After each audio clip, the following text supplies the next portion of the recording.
Hey guys, welcome. This is a general reading for the collective of Pisces, Sun, Moon, Rising, Venus.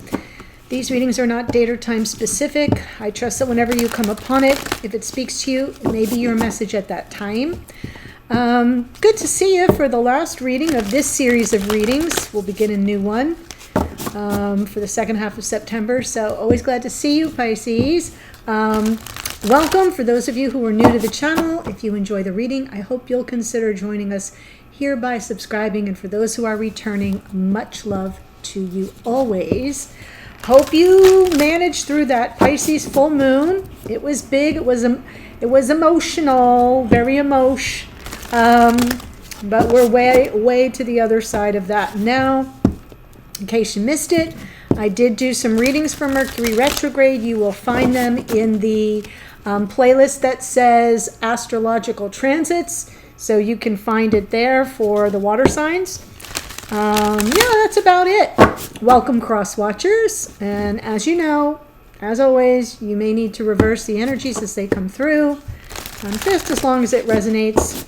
That's what matters. So I'm pulling from Sacred Traveler. Oh, someone else got this. Ascending the Mountain. I want to say Aquarius. Got it. Narrow Pathway. Great Adventure. So we have a little bit of... one part of this reading is telling you, keep going. You're in the ascension realm. Keep moving forward, onward and upward. And when you meet upon this narrow pathway, just tread carefully. So as you're ascending, there will be points where you kind of feel a little, contracted, right? Like almost restricted, where the pathway seems to narrow. Maybe your focus even narrows a bit. So just tread very thoughtfully. Did I say carefully? It says thoughtfully. And then it's like there's some great adventure coming. I feel like you're going to be pushed through this experience almost as you continue to ascend and you sort of meet upon a narrower path, and then you're pushed forward, propelled forward into a new great adventure. Take the risk, venture forward. You're getting two cards here that are telling you to venture forward. Keep going. Don't stop. Good message for you, Pisces. You're on the right path. So let's see what comes through for your connection. Whew. All right, Pisces, here we go.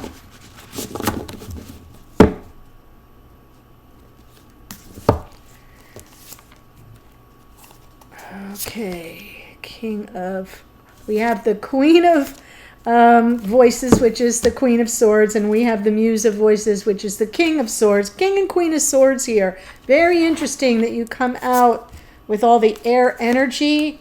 In the morning musing, it was King and Queen of Wands, so all the passion was there. And now we're getting the logic, the communication, the intellect. Beautiful. Okay. So I'll walk you through it. I'm saying this is your person. This is the Pisces side, but it could come through reverse for you. That's perfectly fine. Just don't force the reading. King of Swords, the Muse of Voices. And it's sort of like this person showing up, very strategic, very clear-eyed, coming in from some higher standard they're holding themselves to. This energy has shown up in your readings a lot. Used to show up all the time in the past. I'm talking like from the beginning of this channel. So I'm glad to see it coming back in, and I'm glad that you're a perfect match for it here. It's almost like you're now rising. Like I said, you're ascending, your consciousness meeting together. Very interesting. And their present experience of the connection, we have the High Priestess here. So there may be some recognition of the lack of communication. That may be something that this person is operating on their intuition to try to resolve, because we have the Eight of Pentacles in the near future. So the Eight of Pentacles is about working through something and putting all one's attention and focus on the details to kind of, come up with a creative solution to a problem. And I feel like the creative solution to the problem is that you may be in some form of separation at present. Obviously, it's an illusion, but what I'm saying is here in 3D. Yeah, I'm saying that because in the past for this person, 5 of Pentacles, they've been through a lot. There was a very big, long period of instability for this person. Depends on your reading. It is a general, so it's going to resonate differently for everybody. But this person went through a lot and has sort of been very nomadic or out in the cold, or possibly had some personal instability, some big changes that took place. 5s are all about change. So now they're sort of in that mode of strategizing how to fix this separation, how to fix the energy, the distance between you, especially with regard to communication. You're both showing up with Swords energy. So here you are, Queen of Swords, beautiful. I like it for you because it's almost as if you're being more practical about it, a little bit more circumspect about it, not real emotional, not even, almost as if you're sort of a blank slate here, waiting for some kind of information to come right on the tablet. And when I say that, what I'm saying is you're not passing any judgment. You're waiting for the information. She's a truth seeker and a truth teller, and I have a feeling you're in the seek mode. So yes, because your present experience of this connection is the Lovers, which would be about this very powerful soul bond, soul connection, twin flame energy coming through, but it's also a card of choice and reunion. So it's almost as if you're both meeting each other in the same mental sphere. I'm going to call that 4th dimension, okay? Dimension of the mind. In the past, 9 of inspiration is the 9 of wands. The 9 of wands is kind of perseverance, pushing through. In some decks, it's the walking wounded card, right? But it's also talking about overcoming serious challenges, moving forward. You're getting that forward motion energy in your oracle, despite the exhaustion, despite the setbacks, despite the obstacles. There's no quit in this 9 of wands, and you can see she's kind of fabulous looking, like almost saying, throw it at me, I can take anything. So that's in the past. And where are you headed in the future? Lovely magician energy, having all the tools at your disposal to bring about whatever it is that you desire. So if it is reunion you want, that's where you're headed. You're headed towards manifestation of something in 3D that heretofore has only existed at 5D.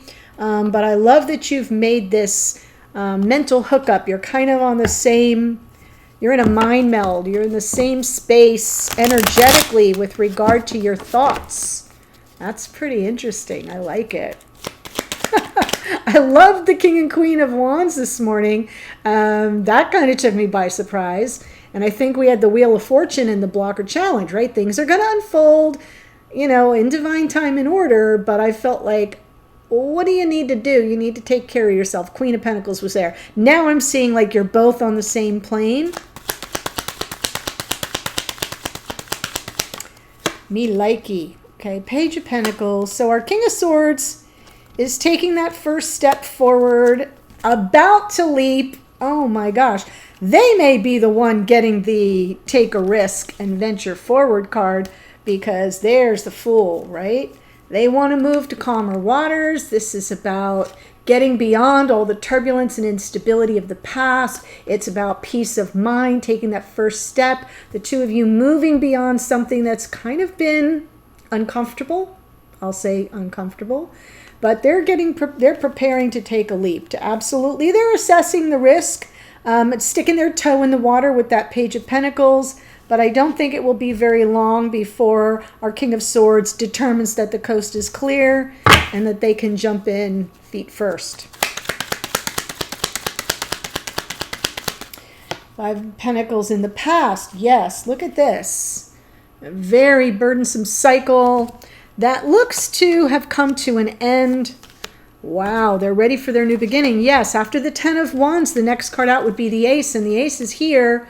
But I feel like this person has been working through some confusion, all the options present once they've offloaded this heavy negative karma, all the difficult energy they've been sort of suffering through. 5 of Pentacles, 10 of Wands. We know that's closed out, but I'm seeing that 7 of Cups is there's something lingering here. There's some emotional overwhelm. It's almost like, you know how sometimes people don't get the migraine? People who suffer from migraines, you'll say so, I'm sure, in the comments. People who suffer from migraines often don't get the migraine until the stressful event has actually passed, because that's when all the little, you know, capillaries and blood vessels just kind of dilate and all that blood pushes through. Lovely convo, Laura, but you get the idea. That's what I'm seeing here. This person having all this, having pushed through something so destabilizing, so unsettling for so long, and finally getting past it and putting an end to it. Then it's like, what the heck just happened? It's a lot of emotional overwhelm, confusion, so many options for which way to go and what to do next. But we've got that Ace of Wands there. So we know that they're about to have this new beginning energy. I love that the Fool and the Ace of Wands are sort of both under the deck, because it lets me know that this person is sort of gearing up for the next chapter. Really beautiful. Gearing up for the next chapter. Yes. I'm writing that down. That sounds good. So let's look at the High Priestess here and their present experience of the connection. Ace of Swords. Seeing something very clearly, getting some insight. Unhappy with the separation, unhappy with that lack of contact in 3D, the lack of communication. Wow. Because we have the High Priestess with the Ace of Swords, the 4 Cups, and the 2 of Cups. So again, if we look at the cards underneath, it's telling the story of where this person is headed. It's really lovely. It's going to require some risk. It's brand new beginning. It's like reigniting a torch of passion, lighting the fire within them, getting ready to sort of determine whether or not maybe you'd even entertain them. They're feeling the emotional distance. They're not happy about it with the High Priestess and the Ace of Swords. This may just be an epiphany, something they're coming to realize. They're seeing it clearly, possibly for the first time. That's nice. Yeah. And now they're going to have to sort through how to make it happen. The 8 of Pentacles is like, how do I fix this?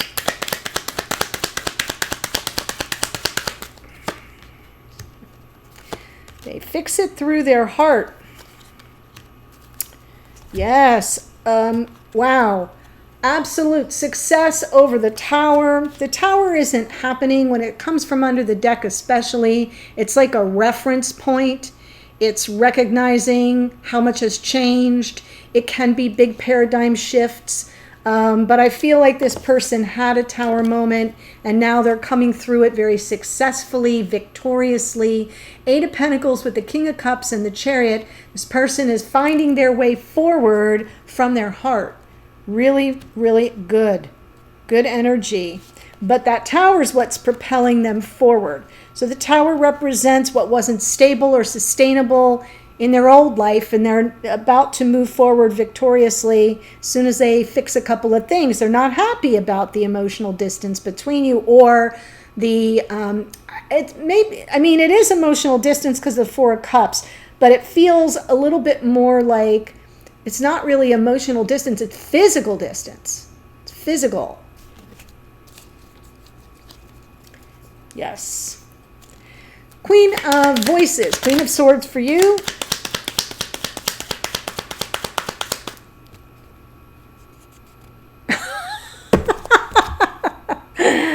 Oh my God. Liquid flew out. Oh, Pisces. Did you see it happen?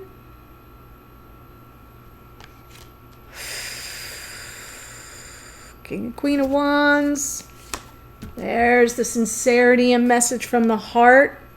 Well, you are absolutely feeling the same level of attraction as they are. It's like you're kind of arrived. They've got the Ace of Wands and the Fool kind of underneath right now. So they may be a step or two behind you. You're pulling it straight from the top of the deck. Conscious awareness. Oh yeah, I want this person in my life, in my physical proximity. There's attraction, there's chemistry.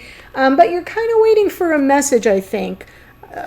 It could also be that this is your own energy wanting to send them a message from your heart, something very sincere and tender.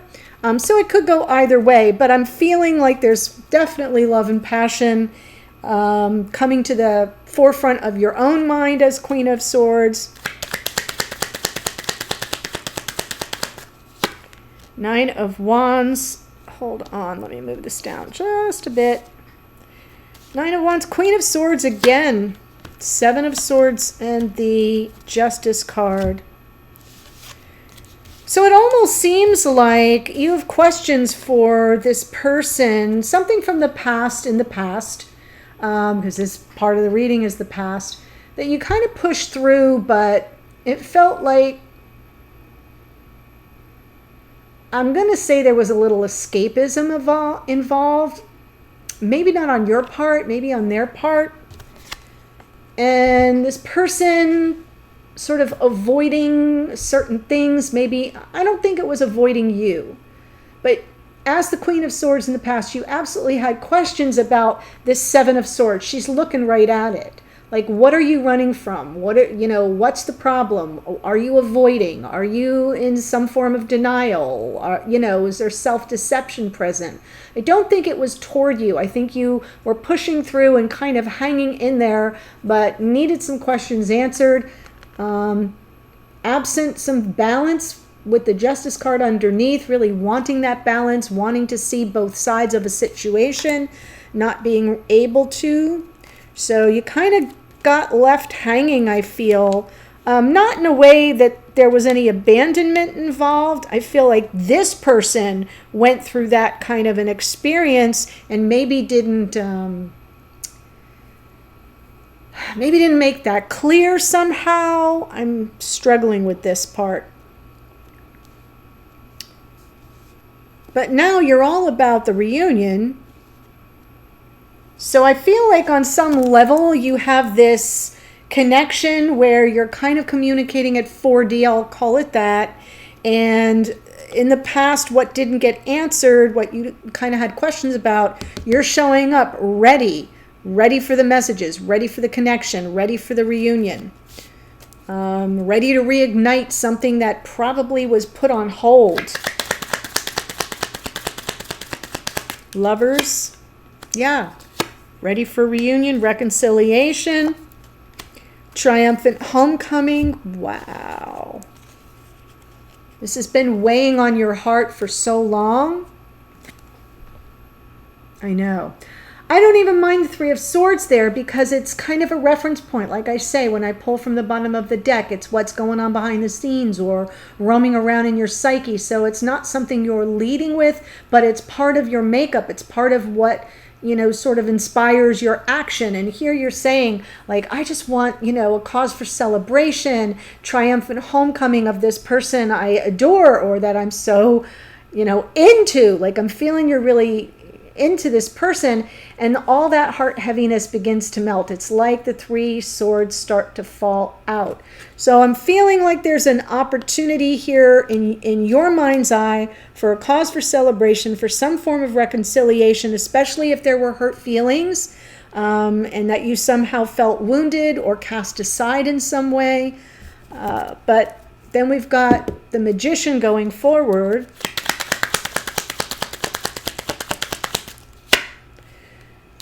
Yes. Wow.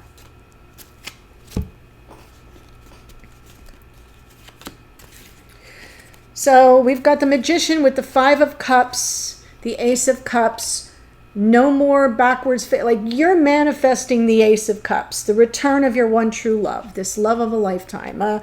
Could be a twin flame actually. I'm seeing some signs of that. And we've got the 8 of Cups underneath. Like, turn your back on the drama from the past. You take forward with you all that you've gained from, everything that has occurred between you from this point forward. Remember, you're venturing forward. You're ascending the mountain. You're going to keep moving forward. And it seems to me like that's part of what the message of the 8 of Cups is okay, that was then, this is now. I take with me what I learned. Making peace with the regrets of the past, the sadness, the sorrow. No more looking backwards, manifesting the Ace of Cups, and then leaving everything else in the rearview mirror. So that looks good to me. Let me tell you who showed up astrologically, and I'll also pull. No, I won't. That'll be in the extended. In the extended, let me tell you what you get. In the extended, I'm going to pull the two of you together. So these cards just get moved up, and I keep going in the reading, but I'm looking at the two of you together instead of separately. So we're looking for the challenges. We're looking for the opportunities. We're looking for potential outcome going forward. I'm also going to get your messages to and from each other. What does this person want you to know? What are they trying to tell you? What energy are they picking up from you? A message from Spirit of the Universe. Some advice, some guidance, maybe a warning. Hidden energy. What's going on behind the scenes that you're unaware of but would probably want to know. And then opportunities in the connection going forward. And I will pick some oracle as well. So the extendeds are pretty thorough. Just wanted to let you know that. The King and Queen of Swords. A Gemini, Libra, Aquarian energy. I just think it means you're a good mental match and you're sort of connecting at 4D. We have Aquarian energy in the Fool. We've got Pisces in the High Priestess. This could be a double water reading, by the way. I say that often and it's showing up again, so I'll say it again. King of Cups, we have Cancer, Pisces, Scorpio. Cancer in the Chariot. Aries is in that tower is Aries. King and Queen of Wands, Aries, Leo, Sag. Lots of passion here. I already said the King and Queen of Swords. Justice is Libra. Lovers is Gemini. Magician is Gemini. And Virgo, that is a card of Mercury. So that's what I have for you, Pisces. Very interesting, very lovely reading. I don't know. I've got good feelings about it. We'll see what comes through in the extended. The link's below. Bye for now.